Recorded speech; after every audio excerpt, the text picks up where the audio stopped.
ज्यादातर बातें हमारे बुद्धिजीवी साथी जानते होंगे।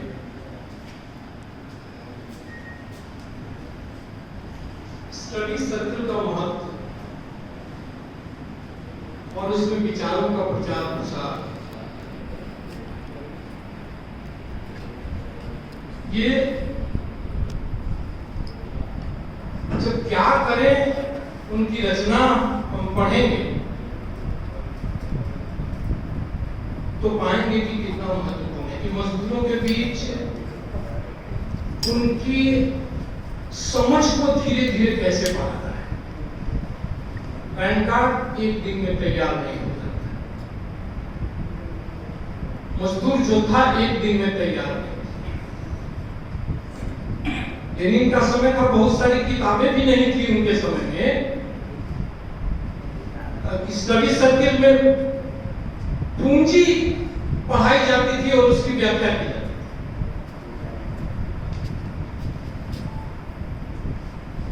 मैं इसी दृष्टिकोण से आपके समक्ष आज उठाती हूं कि लेनिनवाद के संदर्भ में बिल्कुल सरलता से अपनी बात इस तरह से रखूं कि आप बिल्कुल कुछ कंक्रीट यहां से सीख के जाए, इस गोष्ठी से आप सीख के जाए। और पहला मैं इस टॉपिक से शुरू करता हूं, साम्राज्यवाद और लेनिनवाद। लेनिनवाद साम्राज्यवाद का ही मार्क्सवाद है। मार्क्सवाद का विस्तार हम आएंगे। साम्राज्यवाद क्या है? लेनिनवाद साम्राज्यवाद का ही विस्तार है, वही क्रांतिकारी चिंतन है, वही वैज्ञानिक विचारधारा है जो गाइड टू एक्शन।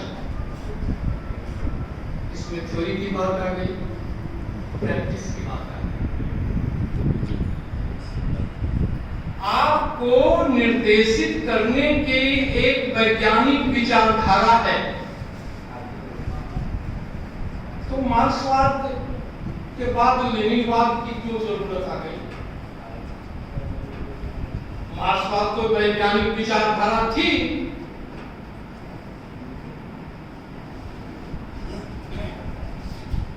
तो जब हम उस विचारधारा पर विचार करेंगे कि विचारों का विकास कैसे होता है, जब हम बात करेंगे यथार्थवाद का, जब हम बात करेंगे द्वंद्वात्मक भौतिकवाद का, तब हम देखेंगे कि नई परिस्थितियों में, अभी साथी अजय ने जिक्र भी किया कि सामने जो प्रस्तुत परिस्थितियां हैं उनका आकलन करना सीखना और उन पर फिर एक्ट करना, उनको थ्योराइज करना और फिर उन पर एक्ट करना, उसके तहत अपनी रणनीति, कार्यनीति और राजनीति को आगे बढ़ाना। पूंजीवाद सब लोग बोलते हैं, साथ में नारा लिखा हुआ है, देखिए, तो नहीं, वो नारा नहीं लिखा हुआ है। जो नारा अक्सर हम लोग के बैनर पर लिखा रहता है कि पूंजीवाद साम्राज्यवाद मुर्दाबाद, हम सब लोग लगाते हैं। पूंजीवाद के बारे में व्याख्या करते हुए कुछ समझदारी आपको डालेगी। आपको अगर तैयार होना है एक राजनैतिक व्यक्तित्व के रूप, तो मार्क्सवाद की समझ, लेनिनवाद की समझ देने का काम हम बुद्धिजीवियों का ही पहला काम है कि राजनीति की समझ आपके दिमाग में डालें। हम बहुत बड़ी बड़ी बातें, लेकिन आपकी मजबूरी के बारे में हम बात नहीं कर पाते हैं। हम नहीं बता पाते हैं कि पूंजीवाद और साम्राज्यवाद में अंतर क्या है, नहीं जानते। बुद्धिजीवी साथी जानते हैं, मैं मुखातिब सिर्फ बुद्धिजीवी साथी के साथ नहीं, लेकिन आपको जानना होगा। आपको कोई भी करवा देगा।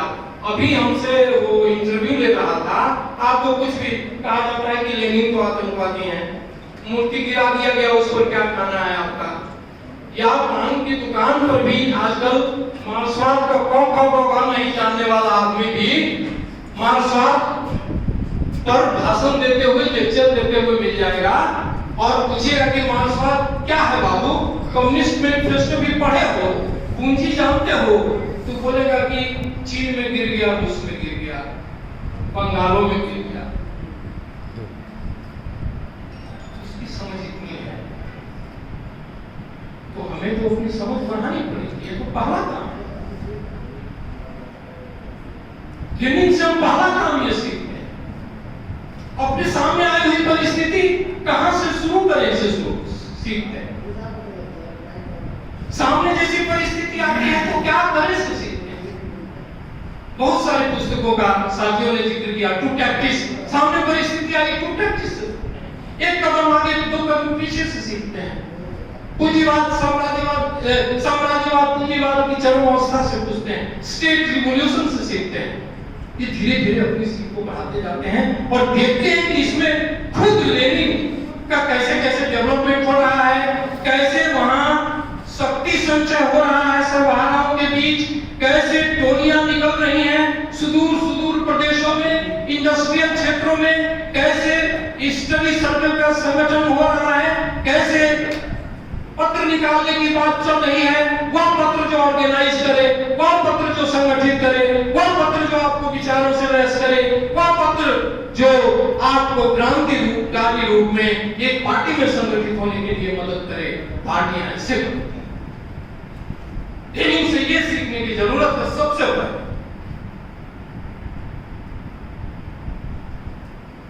तो आइए एक छोटी सी शिक्षा क्या करिएगा, चेतना की बात, कि दरअसल पूंजीवाद और साम्राज्यवाद है क्या। पूंजीवाद जिस समय शुरू हुआ, साथी आविर्भाव हुआ इतिहास में, उस समय जब पूंजी का शांतिपूर्ण विकास का शांतिपूर्ण काल जिसको कहते हैं, जो फ्री कंपटीशन, माने विभिन्न उद्योगपति बाजार में अपना स्वतंत्र होकर के कंपटीशन करते थे, मुनाफा कमाते थे, उनमें प्रतियोगिताएं होती थी, ज्यादा से ज्यादा ये इस तरह से लगभग 90s तक का पीरियड जो है इस रूप में चल रहा था।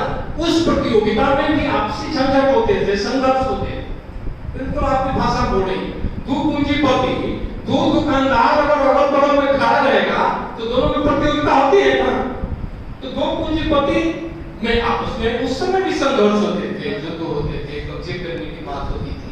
लेकिन इसी क्रम में कंसंट्रेशन ऑफ कैपिटल जिसको कहते हैं, कि चंद हाथों में पूंजी का संकेंद्रण ज्यादा होता गया। ये एक ऐतिहासिक प्रक्रिया है, स्वाभाविक प्रक्रिया है।